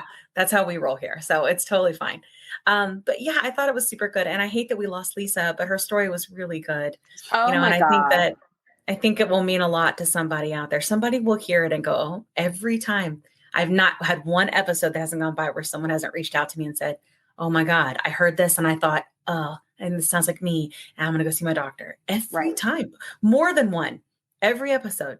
So I think that it will matter, and all of these things. And you and Janine, you and I have talked about, like, walking the path, like, you know, it's, and you don't have to, like, you don't have to be a believer in God or anything like that. That's just that's the way we do it, you know? Right. And that's cool. You know, you're welcome here no matter what. It's just happened to be part of Lisa's story. And it happened to be a part that I knew Janine would. And I knew I didn't. I didn't know about Kat, because Kat, I don't talk about that. But, you know, I just thought it was really important, because I think sometimes when you're dealing with these emotions, you think to myself, like, why has God put me in this situation? Why doesn't he love me? Why can I be like them? Especially when you're young, right? And you're trying to, like, reconcile all this, you know? Yeah. And it's very easy to get put in this, like, I've been put in a situation where I have to struggle, you know, and why do I have to struggle? And they didn't. And I think that with your higher power, you know, whatever that looks like, you know, that is part of this struggle. It is. It was very brave of her to share it. And it all happened legitimately. One day I was just, you know, how I like to do drive-by lives, where I just go by and I, like, love bomb people, you know? And so I was just doing that, and hers was up, and I don't usually go to her lives. Like, it's because she's usually on the same time when I'm drive-bying, you know? And she was on, and she was like, oh my God, I can't believe you're here. I want you to know. And she just started saying how much she loved the show and what it meant to her, and describing, like, her healing, her relationship with God. And I was just like, it's the path. It's the path. Right. And we're just going to keep walking it and see where this roller coaster goes. Walking. I know, right? Walking. Yeah. 18 episodes later. 18 episodes later. Let's see what's next. You know what? I think Janine needs a big round of applause, because there was no technical Wi-Fi freeze at all. Does Comcast finally gotten their crap together and fixed your internets? Sorry, my arms were sore. Yeah. A little bit. So plus that's... Can I just say that too much biceps? I noticed the same thing. I was like, wait a minute. Like, don't jinx it. Don't jinx it. I don't want to say anything, but I didn't go out. Like, there was a couple times where you were just slightly delayed in your, like, movements with your words, but, like, it was not a lot. And I was like, I'm not saying anything. I'm not saying a word. Nothing. If the five, we have 5 to 7 seconds where you go out, and you almost always come back almost every episode. So we'll see. But it was good. We didn't trip over each other. Like, we all had, like, we didn't, like, interrupt each other because of, like, lulls in internet. Like, it was good. It was a good episode. Yeah. Yeah. We hope you all think the same. We're still hopefully. Yes. All right. Well, I think we've come to the end of a lovely evening together. So let's do our classic sign-offs. Oh, I see a book. You got a book, Kat? Give me your sign-off. What is it? I got my quote book ready. All right. We'll do your sign-off first. What is it today? Kat is not basic. Like, I got basic stuff. I probably need to think about something new, but it is sort of the show theme. So I don't know. I still haven't, it's so funny. Like, I still have not found, and there's so many profound, like, Prince lyrics and quotes that speak to me. Yes. But I just love the woman quotes. Whole series on Prince quotes. That's what I hear. That's what I just heard. I heard next one episode. Nerd out. That's not the plus sides. You know, maybe we could do a spinoff in Kat's Prince obsession, you know. I'm cool with that. Let's spin it off. Janine will join. Talk about Janine's lock of hair. We do have a Kat playlist, though, on the YouTubes. If you'll go there, Kat has her own playlist. Janine has her own playlist. So you can go and check it out. And we can definitely butt stuff with Kat. And we can do this too. My hamstrings are so sore. But yeah. Oh, yeah. Okay, so tell me the quote. You want me to quote? Okay. Don't let me hang in. It's pretty cool. I like it. When I believe in something, I'm like a dog with a bone. Melissa McCarthy. I love it. That's for sure how I feel about all this. Yeah. That is for sure how I feel about all this. Yeah, I love Melissa McCarthy. Like a dog with a bone. I tell you, if I found out she was on a GLP-1, I would stalk her ass. Like I would be like, you need to come on the show. Rosie came on the show. Come on the show. All right. But regardless, I do love her. She's hilarious. Yes. I have 7. I think her puppies. Oh, yes, I have 7 puppies. I may have taken more than I can. I have. I took 7. That's what she says. That's what it is. Do you smell this? Oh, my hamstrings are so sore. There's steam coming from my undercarriage. I was trying to put my leg up. Your undercarriage? Yeah. Oh my God. My hamstrings are so sore. I can't do it. You can't do it. Darn. It hurts. They're so sore. What about you, Janine? What's your classic sign off? I probably need to get a new one, but this one just resonates so well. It's a marathon and not a sprint. Nope. You got to find the one from your grandpa. You said on one episode, and I can't remember which one it was. It was something about the strength to endure. And it was the same way to say it. The race? The pebble and the... Yeah, the race is not given to the swift, but to those that endure. That's it. Okay. That was it. Because when you said it that one time, I was like, don't forget it. It was so good. That's the one. That's good. Well, my mom says it too. But for tonight, it's definitely going to be, you're not alone, clearly, right? And it's not your fault. Clearly. Like all these people with stories and all of these doctors going, yep, that's why that makes sense. Like you're not, it's not your fault. And there's medicine now. You don't have to be afraid to go to your doctor anymore. And you can feel empowered by leveraging the content here, leveraging the content from our community, so that you feel educated and empowered to be able to advocate for yourself now. So you're just, everything's going to be okay. Everything's going to be okay, Yeah. And it's just been great having you here with us. We will see you next week. Hasta la pasta. Hasta la pasta. Oh. Good dance. Let me tell you a quick story. I was telling Kat how I was regaining weight after my 100-pound loss using GLP-1 medications, and I was having snacky cravings and waking up at 3 a.m. and I had hot flashes, and I was worried. But Kat was like, listen, I went through this last year. It's perimenopause, and I started HRT, and she used this company called Winona. So I started going there to see if this was something that was going with me. Turns out it was, because I'm 46. And it's been amazing. It's taken a while to find the right dose, but once I did, it's just been huge. I've been sleeping. I feel more myself again. And the hot flashes are gone, which is, really bad. So I will tell you, it's just been so big for me. And so I wanted to partner with them on the podcast because obviously many of our listeners are going through this same age range and definitely are having these issues. And there's just no need for you to suffer. So if you go to the link that's in our link tree, you can click on that and save money. If you go there and you meet all the criteria, this might be something for you to try. So I just want to make sure you had this great resource because it's just been such a big difference for me and Kat. Again, you can go to the link in our link tree and get what you need. Today's episode is brought to you by Ro, a telehealth platform that's changing the game of GLP-1 access. What sets Ro apart?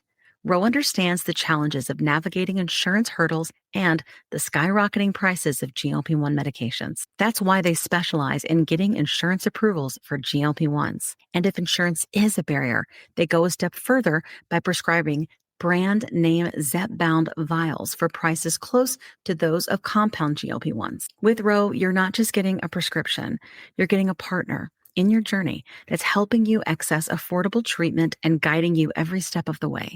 Whether it's insurance approvals or cost-effective alternatives, Ro is here to make sure that you get the medication you need. Visit ro.co/plussides with a Z today to see how they can help you take control of your weight management journey with affordable, accessible care. That's ro.co/plussides with a Z, making healthcare work for you. Check out the link in our show notes for more details. Are you interested in understanding GLP-1 medications like Ozempic, Wegovy, or Mounjaro? Then join us on The Plus Sides, Cracking the Obesity Code, the groundbreaking podcast helping people change their lives one episode at a time. The Plus Sides podcast is a disruptor.